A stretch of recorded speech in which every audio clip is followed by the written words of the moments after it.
Welcome to From Rock Bottom, the podcast where we explore real stories of struggle, survival, and strength. Each weekly episode features honest conversations with people who faced mental health battles, addiction, trauma, and life's darkest moments, and found a way to rise again. A quick content warning: some of the topics we discuss may be distressing or triggering. We talk openly about mental health, addiction, and other sensitive issues. Please listen with care, and if you need to, take a break or reach out for support. You're not alone, and this space is here to remind you of that. Boom, and we're on. We've got Steve Ruddick here. He's founded a local chapter of a national men's mental health support group called Men's Walking and Talking, and he's here today to talk about it, tell me what it's all about, and about the members and where it come from. I do plug this at the end of every single episode. It is good, it is worthwhile, it's completely free, and I say as well, good to be outdoors, good to be talking. Steve, how are you? Very good, mate. Thank you. Yourself? I'm good, thank you. Excellent. Thank you for inviting me on to talk about You're it. very welcome, it's a pleasure. Yeah, really appreciate it. But I know, as we've had previous discussions, you've had no trauma in your childhood or no serious struggles yourself. Yeah. But I just want to hear about you as a person anyway, because I'm interested. Just take me from the start. Yeah. As you said, I've had I would say I've had a decent upbringing. Always lived in like sort of Cannock, Staffordshire. With work and stuff, growing up, I've moved about, but I've always stayed, within sort of the West Midlands. Fairly good friendship group. I do think, however, the older you get, the smaller your group of friends get, and there's probably, a lot less people that you could sort of, rely on as such, which I suppose really is one of the reasons that I started the Men's Walking and Talking group. But I have had difficult times in the past, but I know for a fact I'm not the only person that's had difficult times in the past. Yeah. And I think, the way that maybe I've dealt with things is maybe something that I can help other people deal with things, and that's another reason that we went with a Walking and Talking group. How did you find that your coping mechanism? What was that process? I don't know if rationalise is the right thing, but I try and break things down. Because, if you tend to sit there and think about things and keep thinking about things, something else will materialise, and then something else materialises. And I just try and, if I can, deal with the problem at the outset. So if, let's say, for instance, I don't know, I'd got something going on at work or something, I'd sit there and think, okay, break it down into like smaller chunks. So break that big problem down into smaller chunks, and then sort of like try and think logically about it. Do like a tick box exercise in my own mind. It doesn't always work, and ultimately there has been times where I've still thought about stuff, but I've always found that trying to break a bigger problem down into a smaller problem and talking about it to other people has helped. Mm-hmm. And I always think like some people go through these problems, whether it is work related, money, relationship troubles. Yep. Like the problems ain't gonna last forever. No, of course not. It might seem like the end of the world today, tomorrow, the next day, but it gets better at some point. It's just getting through that. Tomorrow's a new day, isn't it? It's time to time to change, and think maybe about something in a different way than you were previous to that. Yeah. And I always think at the end of the day, problems can be sorted. It's just how you try and sort it and how you deal with it. Yeah, that's the way I've always worked. And like you said, tomorrow is a new day, and problems will come, problems will go, and certain problems will stay there for a longer time. But I think I've always tried to sort of, if I can, deal with them head on. Because if you start to just let them get on top of you, and the more problems build up, and then it's like you find yourself sort of in a hole, and you're trying to get back out, and it's not always easy to do that. I think the good thing about humans is we can adapt. Oh, completely. As soon as you can change your mindset, we can adapt. Yeah, 100%. So, I completely agree. Yeah. So, what inspired? Like, I know Men's Walking and Talking is a national movement, but what inspired you to start the one chapter? So I got into men's walking and talking. It was a colleague that I used to work with, and I kept seeing like these posts on Facebook and Instagram, and that straight away got my interest because I thought, what is that? You know, like what is it about? And then I looked on their website and I thought, what such a brilliant idea! Yeah. It was such a fantastic idea. And then I sort of did my own research on social media and looked about, and I thought, well, I can't find anything within Wensfield in particular, which is where my group runs from. I can't find anything to do with that. And also, I think men's mental health is still such a massive taboo subject that people aren't prepared to talk about, or men in particular aren't really prepared to talk about, because I think there's that. It's a bit of a, because you're a bloke, you can't turn around and say, oh, you know, having a rough few days, you know, I've got a lot going on, I'm not feeling not my normal self. Yeah. You're not. I think society sort of dictates that you're not really meant to be like that because you're a bloke, and I'm completely the opposite. I think it's all right to not be okay. It's all right to say that, you know what, I'm struggling a little bit. I've had a rough few days, or I've had a rough few weeks, or I'm struggling because of this, I'm struggling because of that. So I thought, well, if I can get something set up and try and do something to help people within my community, I think community spirit's a big part of it, and we'll probably talk about that after, but I have had the support from the local community has been unbelievable. I've seen it blown up on social media. Yeah, massively so. Massively so. So I thought, why not? Why not try something, and why not put myself, I suppose, really, I wouldn't say out my comfort zone because I'm quite an outgoing person, but I've never, as such, done something like this where it's been like sort of my responsibility initially to get something set up to help it grow. So that was a bit of a, I wouldn't say a baptism of fire, but it was difficult initially because everyone's scared of failing. I completely agree, yeah. And I could have failed. You know, I think the first week that we did it was January, the first week of January, freezing cold. It was like -4. I'd done a few posts on social media to try and promote it. Got a bit of likes, got a bit of, bit of interaction. And there was me and one other turned up. And I thought, oh, okay, maybe there's not a need for it. Yeah. But I don't get defeated very easily. And I think, okay, I'm going to carry on. I'm going to keep plugging this and I'm going to see what I can do. And then the second week we went to, I think it was 23 people. And then it was, I think, 27. And then the highest ever we've had is 31 men out walking and talking. It's impressive. Yeah, it was. It's really good.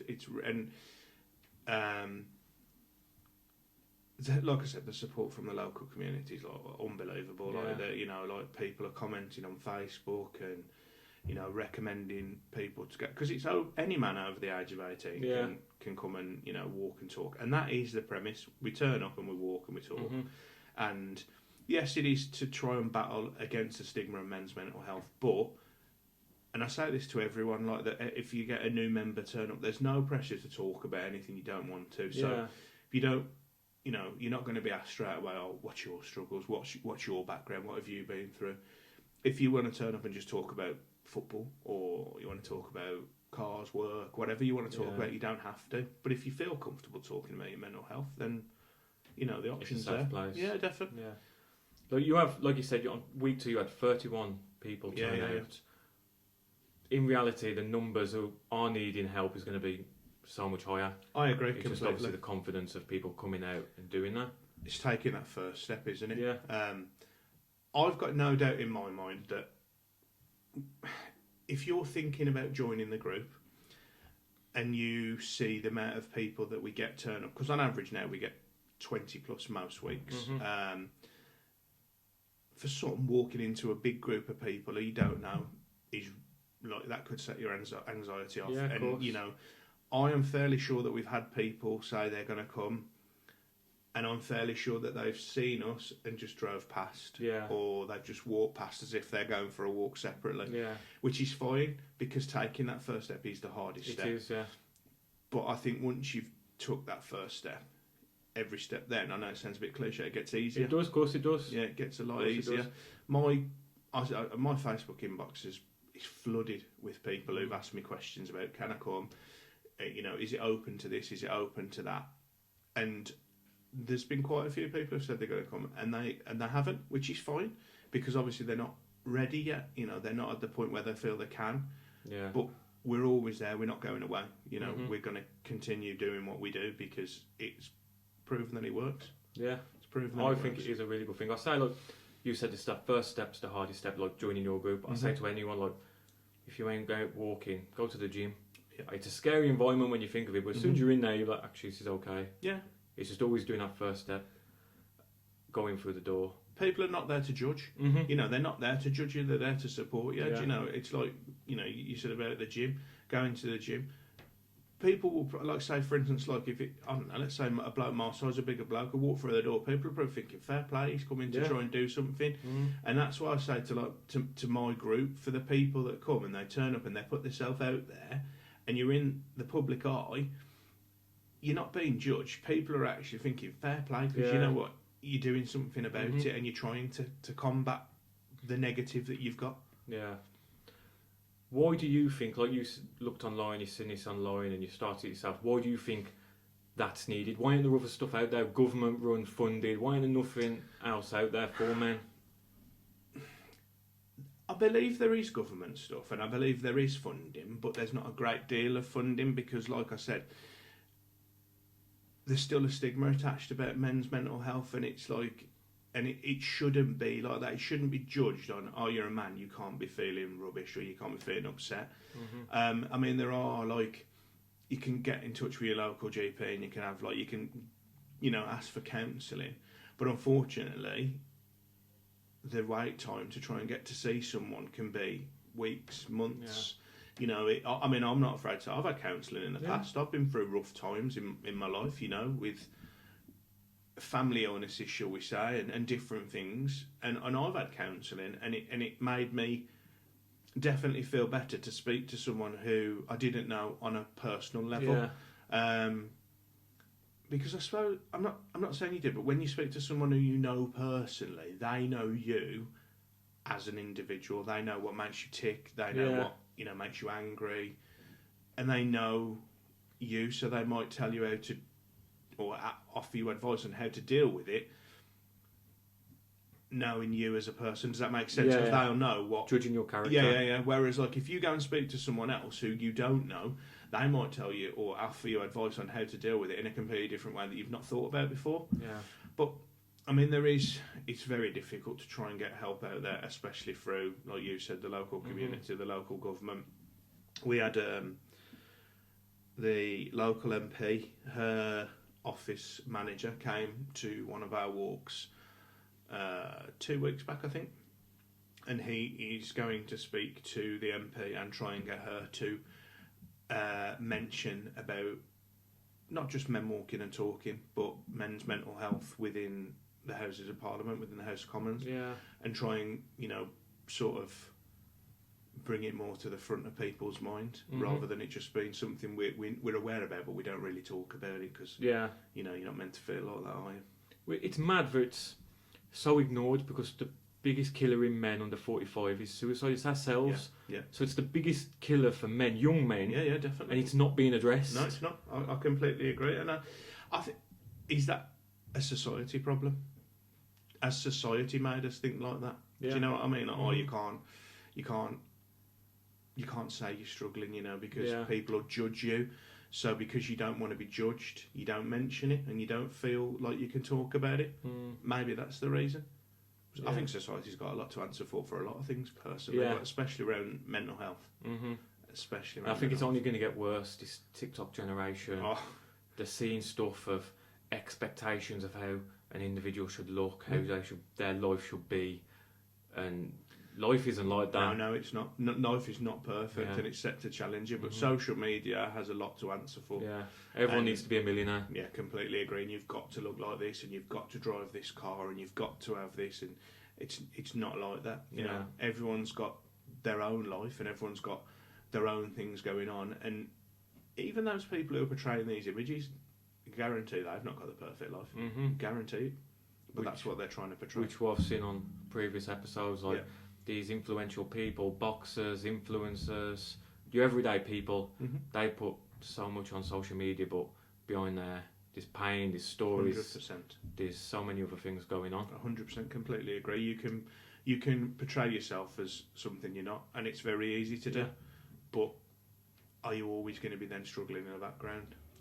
Definitely, like, because people see you so happy on social media, people automatically think you're okay, or because you're this influential person and you're doing this and that, you're doing these good things, people think you're thinking good things, so people don't suspect it or even take it serious. I agree. And like, I've experienced the same with how I look.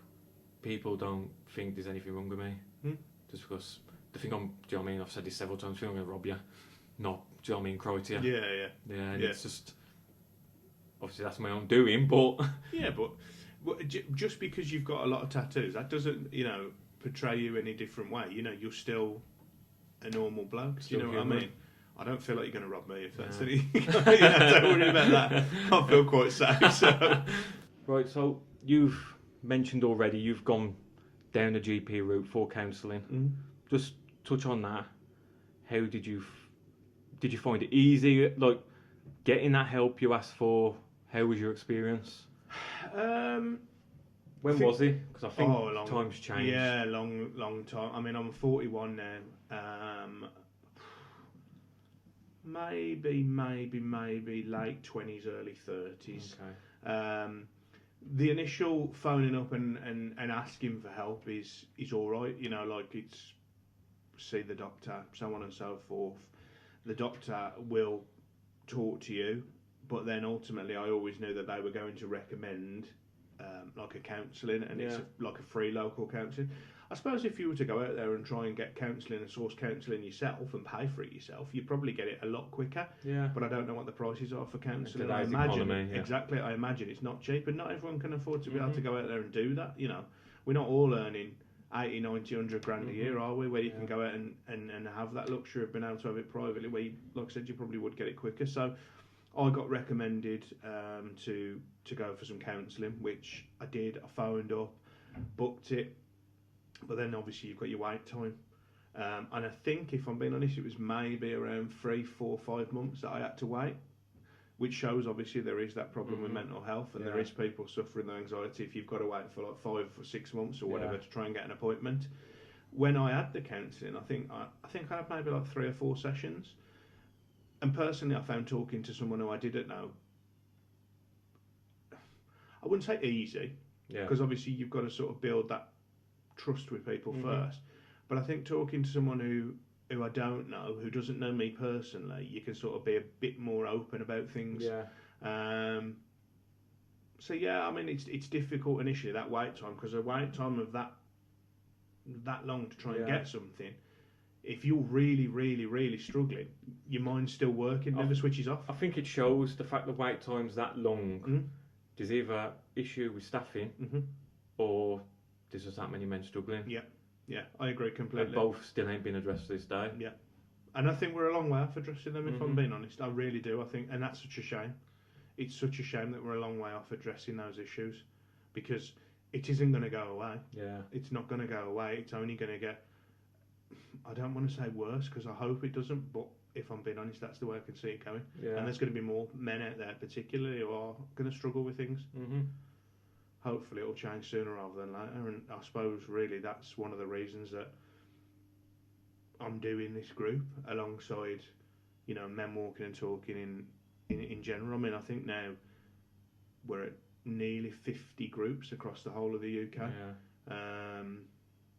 But yeah, I mean, it's completely free of charge. You don't have to come every week if you don't want to. You can turn up one week and then might not come for 6 weeks. But we walk and we talk, and that's the premise. And I think, like you said earlier on, getting out in the fresh air, just being with like-minded people, it definitely does help. It definitely helps. With your members, obviously not going into specifics, what's the issues with them on average? Yeah, various. I mean, we've had people that have struggled to deal with like deaths in their family, close members of family. We've had people who've had issues with work, illnesses themselves. It's such a varied group, you know what I mean? There's not you know, like there's various different things. Some probably can't come to mind. They probably will after, but there's various different reasons. So there's not. Go on, sorry. Have you come across people with diagnosed mental health conditions such as bipolar, schizophrenia? Me personally, no. Yeah. Or if they have, I've not been told. Yeah. And I think that's the thing. Like, I would never force someone to tell me. You know, if they have been diagnosed with that. Yeah. There might well be, and I would hope at some point if they wanted to, they could tell me about that. Yeah. And I mean, like we won't judge them. We want to try and help them. Yeah. I think.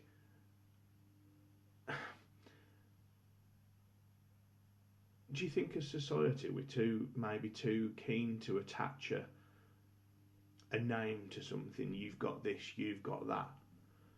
Do you think? Yes and no. I feel like the ADHD and autism card is thrown around a lot, but you won't meet many people with schizophrenia. Yeah, that is true. Do you know what I mean? Yeah, that is true. Yeah. That is true. So I think it depends on the label, but I just think people with schizophrenia, bipolar.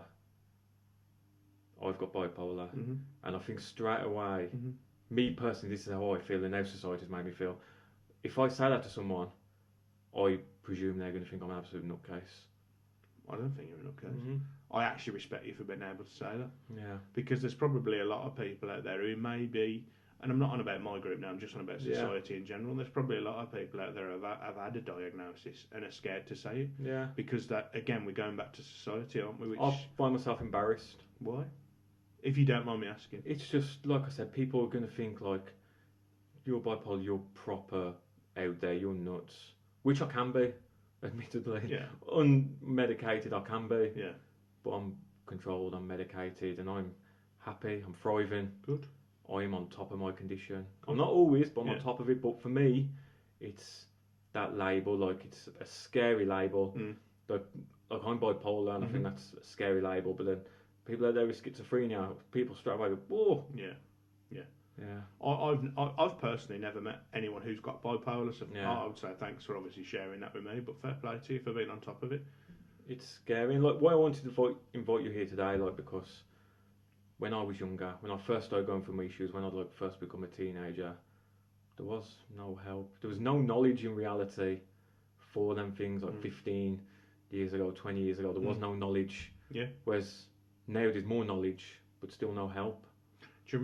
I'll be honest with you, like I said, I'm 41 now, and I can't think of, if I even think back maybe 10 years, 15 years, if I'm being honest, maybe, I can't think of ever hearing anything about men's mental health. Yeah. And I still think we don't talk about it enough now. No. So 15 years back, we definitely didn't talk about it, or I don't think we talked about it, or maybe I was just being ignorant and not noticing it. But I don't think we spoke about it enough then. No, it's definitely spoke about more now. Yes. Which is still not taken seriously, in my opinion. I agree. Yeah, that's a good shout. That is. Like when I first started out on my journey, it's just I'd go to the GP when I was young, and it's just like, "You're young, there's nothing wrong with you. It's just an age thing." I'm here. Yeah, there is something wrong with me because I'm here. Do you know what I mean? Yeah. I feel like I need some help, and he just got passed off. Yeah. And then even then, it would be 2 weeks worth of antidepressants. Seeing a bit, no checkup, no follow through. Just, and then I'll just go through the same cycle a few months down. Being bipolar, antidepressants make you worse. Yeah. So, me on antidepressants was making me worse, which I didn't know. But then you get the follow-up phone call, like you said, or if you get a follow-up phone call, and the follow-up phone call will be like 2 minutes. Yeah. How you feeling? And if you turn around and sound better now, yeah, tick that box. Then that's what that one's all right. We can move on to the next one. Exactly. And it's not that for me. It's not right. Yeah. But lack of duty of care. Completely agree. Because the NHS are probably overstretched. They are. And there's not enough people out there who are dealing with everything that needs to be dealt with. Yeah. And with how society's going, with all the TikTok generation, but even society itself, the economy, people struggling, relationship breakdowns, more men are out there seeking help. Yeah, of course they are. And there's nothing. No. That's why I love what you guys do. Yeah.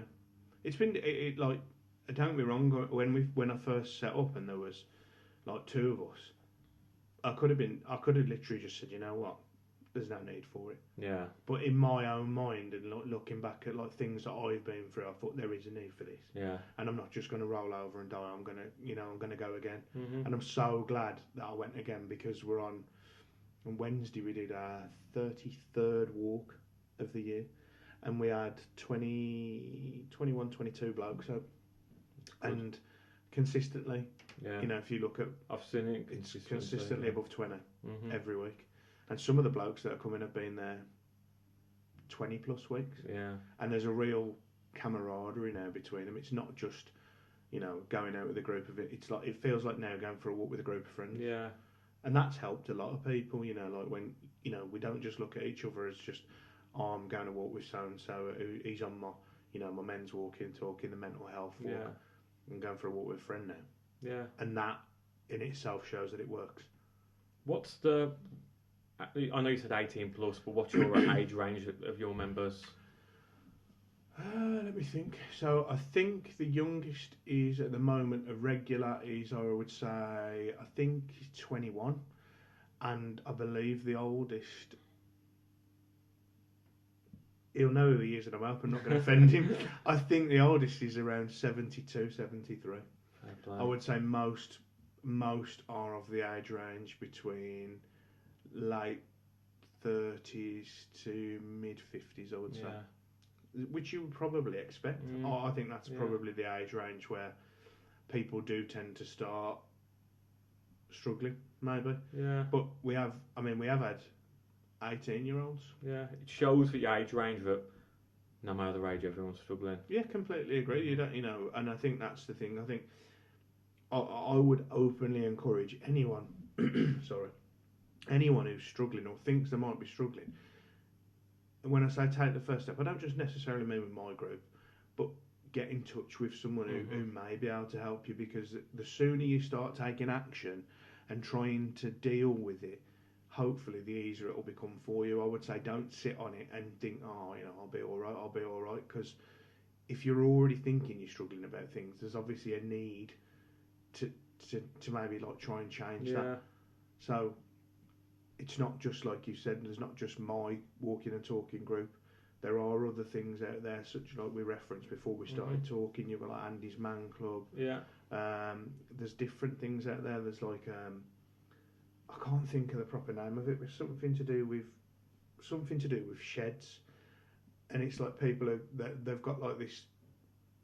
They do like different things like woodwork and stuff, and so there are more things starting to appear, but there's nowhere near enough things starting to appear to help. But they're all community run as well. Yeah, exactly. To do with the government. Community run, yeah. Which is nice, but so I would like me personally to see the government do a lot more about it. But I think I do, and I don't like to say it, but I do think we're a long way off that. Yeah, I do think that, you know, there are other priorities for the government and there are other priorities for society, and I do unfortunately think men's mental health isn't at the top of that list. No, I don't think it's anywhere near the top of the list. No. I think it's probably quite close towards the bottom, which is a horrible thing to say, but I think that's where we're at. Yeah. It's a shame. But that's when we've got good men like you stepping up, helping others. You're doing it at your own time as well. Yeah, completely. I don't get... And the lads from my group, they always like, oh, petty cash, you got this, you got that, you got the other expenses, and I'm like, no, genuinely, I do it out of the goodness of my heart, you know, at the end of the day. Like I said, I've had experiences in the past, and I always think if I can help someone, and I can help one person, then it's obviously achieved what I wanted it to achieve. Yeah. And, you know, we go a walk on a Wednesday night, but stuff like this has helped promote our group. So, like I said, thanks for inviting me on to talk about it. We've been on the local radio. I've been on another podcast. We've been in the local magazine in Wensfield.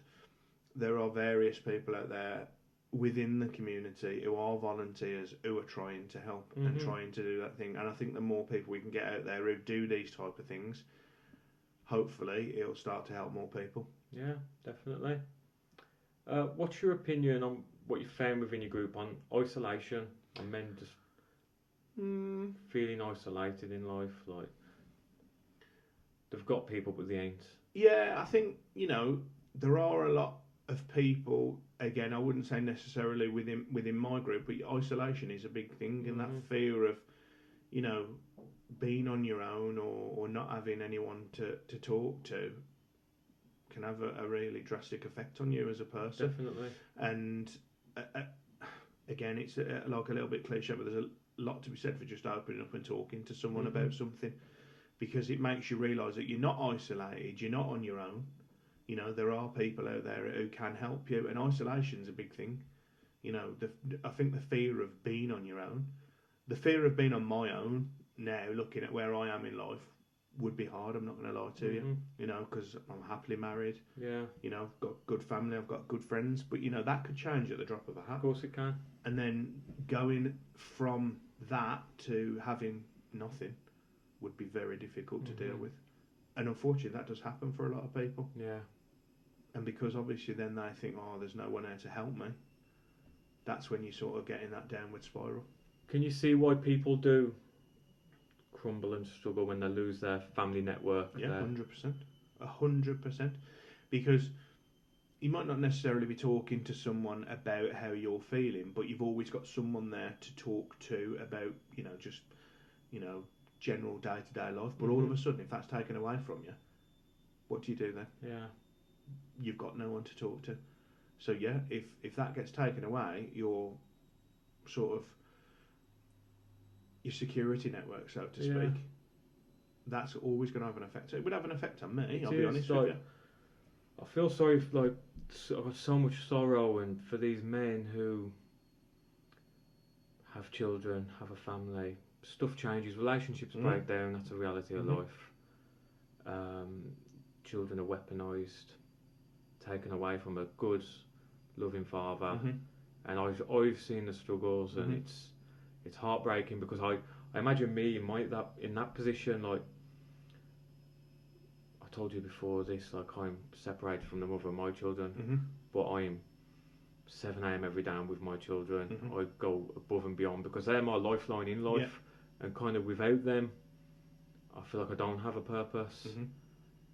And for me, if that was taken away from me, like I would lose my purpose in life. Like I've said, like without my children, I wouldn't be here now, because they are like my lifeline. Yeah.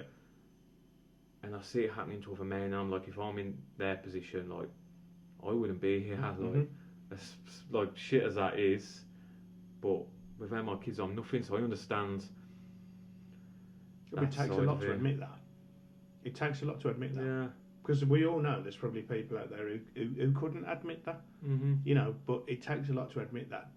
So again, I respect you for saying that. Now my girls are my life, and I could talk all fucking day about them, but yeah, they're my happiness, and if that was taken away from me, I wouldn't have happiness in life. And then you're men who then have to go to court, find the money to go to court, or wait for it, and it takes months, it can take years.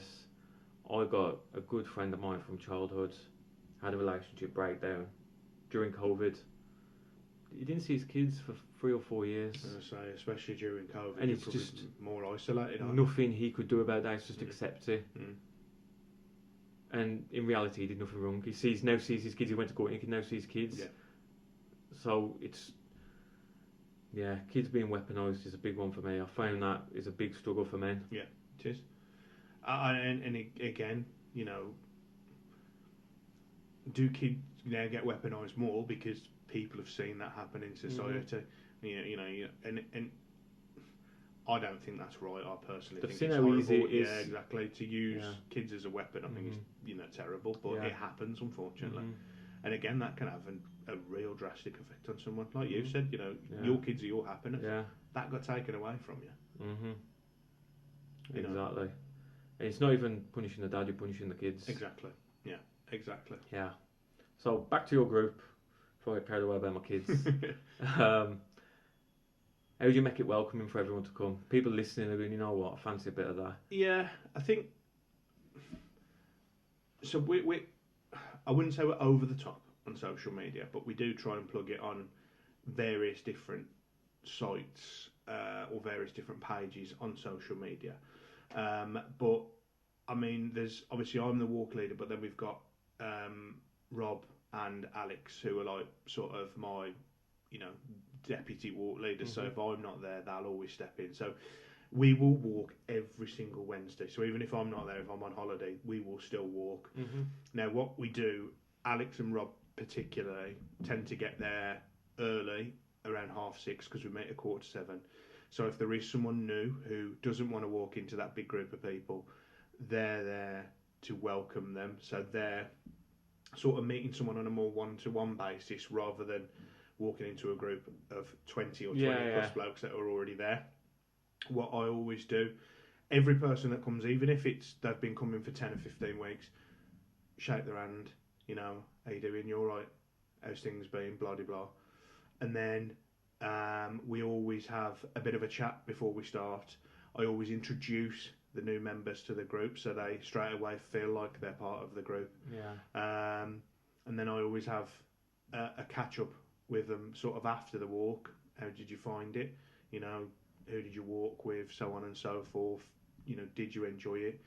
I would always say, and I say this to everyone, my Facebook inbox is always open for anyone who's got any questions. So we're always there as like a support network. We've got a WhatsApp group as well. So it's not just a Wednesday night. We've got a WhatsApp group that got people to talk to all week. 100%, yeah. And also we've got our own Facebook page as well. We've only been doing that maybe about a month and a half, 5 weeks, and we've got 250 members on that page already. A lot of them are actually women who are supporting. And trying to get their husbands, friends, partners, boyfriends, work colleagues to come out and join us and see what we're about. But we're a very friendly group of blokes. It's quite an eclectic mix of people, but there's no discrimination. We don't. I had someone message me, and again going back to society, his opening message was, "Hi, I'm gay. Can I come on your walk?" And I'm like, I don't care. It doesn't matter to me. It doesn't matter to anyone within my group. We're not bothered. There's no discrimination. As long as you're male and over the age of 18, you're more than welcome. But I felt like, people are you have to say that. Yeah, and it's like, why do you have to say that? It's fine. We're not bothered. Yeah. So anyone is welcome, and I always say that. Excuse me, on the Facebook post. But I would actively encourage, don't just believe what I'm saying. Just come along and have a look and see what we're about, because I guarantee we'll back up what I put on Facebook. Yeah. Plenty of photos on my posts that we do, and if you look, there's always people smiling. So obviously you can see the benefit of it. Yeah. And that's not just like a forced smile when we're doing a group photo. That's me just, on the off chance turning around, taking a picture of people when they're walking together, and you can see that it works. It's a very welcoming group. Yeah, massively so. There was a conversation in the WhatsApp group a couple of nights ago, and that people were turning around and saying, you know what, like, I wish I'd have known you 12 months ago, 18 months ago. It'd have been a lot different for me. It'd have helped me through, things. Things would have been a lot easier for me. So I think we've gone from sort of just being a Wednesday night group to there is someone there all the time on even on WhatsApp. It's very rarely a quiet WhatsApp group. Yeah. It's always people are making friends, building bonds, which is nice. Yeah, definitely. What positive changes have you seen in people, members? There was one member, I'm not going to mention names, but there was one member the first week that he came was probably the most nervous person I've ever seen. Very nervous, visibly nervous as well, like shaking, struggling to get words out. And I can't believe it's the same bloke. No, I can't believe it's the same bloke. He comes... He's always participated, even from that first week, but he's like walking at the front of the group, talking, smiling. There's plenty of positive conversations, banter. Honestly, I cannot believe it's the same bloke. Yeah. From the first week that I met him to now, he's unbelievable. And that started with day one. Day one. Mm-hmm. Yeah, day one. How do you think just regular informal walks are benefiting men's mental health? I wouldn't say it's just men's mental health. I think a regular walk for anyone. Mm-hmm. I'll be honest, I've been quite lazy in the past, so going out for a walk for me is really, really good. Yeah. But I think, like we've said, and we've sort of mentioned it already, being out in the open, in the fresh air, you know, rather than just coming home from work, sitting on the settee, putting the telly on, doing the norm, you know,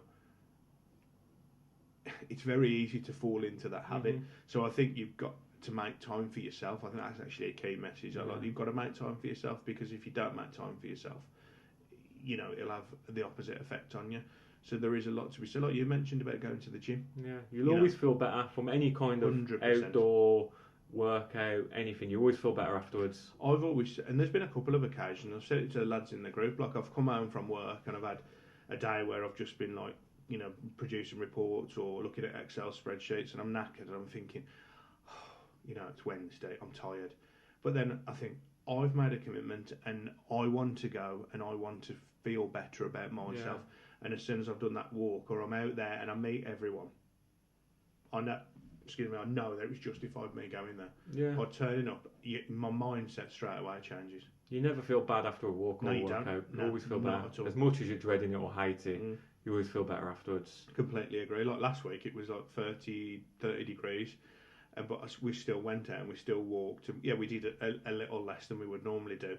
But just being out there and meeting everyone in the fresh air, having that chat, fully justified. Yeah. As time's gone on with a group, have you seen how talks about mental health has evolved and changed? I think there are members of our group that are definitely more open to talking about things now, and their own individual experiences, because they've built up the confidence within sort of the people that they've been speaking to, or within the group, to be able to talk about it and be open about how they're feeling and things like that. So yeah, I personally have had deep conversations with people, and there's been some stuff that you know, I've been told that you would have never in a million years guessed. But because they've built up that sort of trust, that bond, they definitely feel more confident now to talk about it and be open about things. Yeah. So yeah, definitely. How does it make you feel doing this every Wednesday, and even then on the WhatsApp groups every day? For you personally, there's a sense of achievement, because, you know, I've created something, but I don't like to take any credit for it, because for me, the group runs itself now. The group is, you know, they're very self-sufficient. Even if I was to step away from the group, which I'm not going to, but even if I was, that group's not going anywhere. Yeah. That group will still be there. They will still meet every Wednesday. They'll still go out for a walk and they'll still talk. So yeah, there was a sense of achievement initially, especially from like that first week when we were at 2 people to now looking at it what it is and how many walks we've done. Yeah. But I personally don't take any credit for. I don't like to take any credit for it, because anyone could have done what I've done. You know, anyone could, like we said before we started recording about your business. Anyone can go out there and set up a business. Anyone can go out there and do like you're doing there, like a podcast. You're putting your head above the parapet, aren't you, and trying something different, and you know, and anyone that will do that, I respect them for doing that, because it's different. It's a change from the norm. Yeah. You know, and we do have, unfortunately, we've had, and we probably will continue to have people try and get at us on Facebook, and I've had people challenge just to walk through this area, walk through that area, and I'm like, I walk through there with my dogs and my missus, mate. Yeah. You know, and it's just like, why are you doing that? Try and do something, you know, come and have a walk with us, because you probably need it. It's weird that people are doing that. Like, you're just out there not hurting anyone, minding your own business, helping others, everyone's spending their own time, and the fact it's for men's mental health, and there's people out there abusing it. It's crazy. I can't get me. I really do. I struggle with that, because I'm like, why would you do that? You know, you can see what we're about, and to be honest with you, I don't really give them people the time of day. You know, at the end of the day, I would suggest that those people look at it as a positive. Before you judge, come on the walk, come and see what we're about. You know, we're not a vigilante group. You know, we're not down there to patrol the neighbourhood, or we're not. You know, we're trying to do something positive. Come and have a look, see what we're about. Are there any stories or moments from the walks which have stayed with you?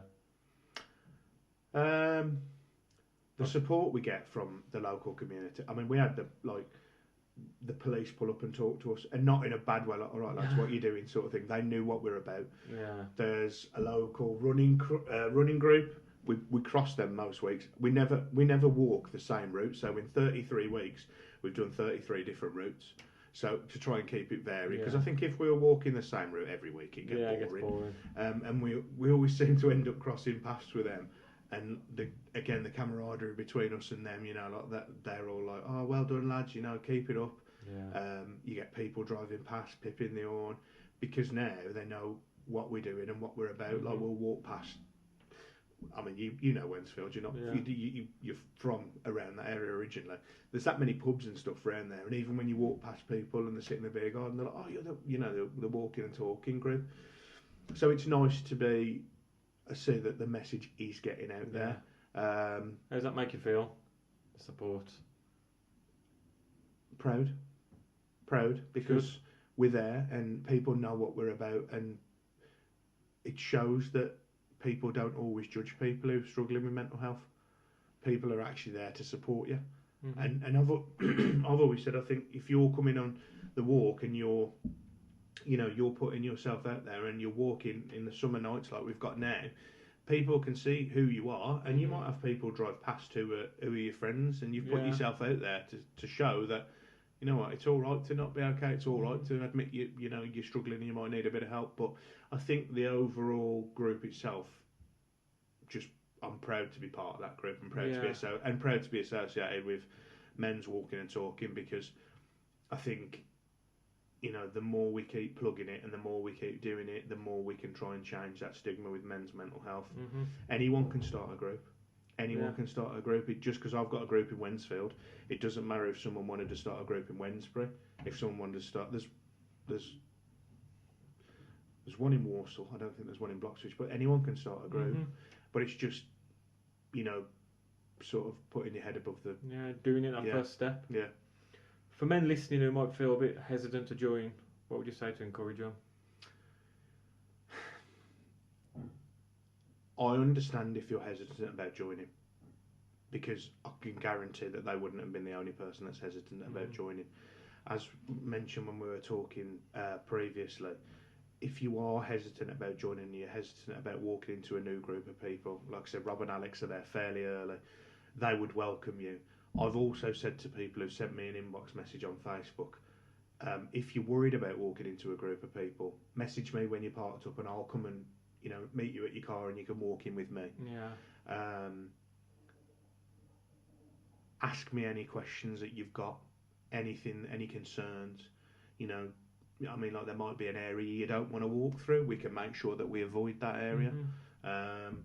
But I think I would say, like I said, just take that first step, because it's the hardest step. I can guarantee it's the hardest step. Yeah, it always is. But once you've took that first step, I think then you're on that path to making things easier for yourself. Yeah. I can't make people join our walk. I would love to be able to get... I would love our group to be 50, 100, 500 people. I think it'd be great. But you've got to sort of try and want to make that change yourself. Mm-hmm. And I think, like I said, taking that first step is the hardest. Yeah. But I guarantee once you've taken that first step and you've joined my group, you'll definitely see the benefit of it. What are your hopes for the future for the group? That's a difficult question to answer. Because I suppose as well, that you could completely flip it round.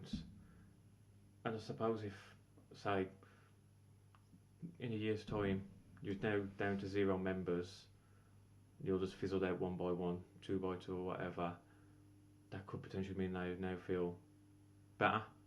We have had people who've been on the... Yeah, 100%. We have had people who've been on the walk and have actually turned around and said to me after the walk, they're like, I don't feel like I need to be coming every week now. I feel a lot better within myself, which that's a success story for me. And that's fine. But I think the one thing that I would like to say, like you said, there is that potential where we could lose members and people might feel better and say they don't need to be there every week, which is fine. Mm-hmm. But the group's not going anywhere. Yeah, it's camaraderie. That group will continue to run. Yeah. And like I said, I'm not going anywhere. But there might be a time in, I don't know, 2 years, 3 years, life takes you in different directions. Yeah. I might end up moving because of work or something. That group will still run 100%. Yeah. And even if that group gets down to 1 or 2 or 3 members, as long as there's people turning up, we'll still there's run. a need for it, yeah. We'll still run. I don't personally care if there was me and one other.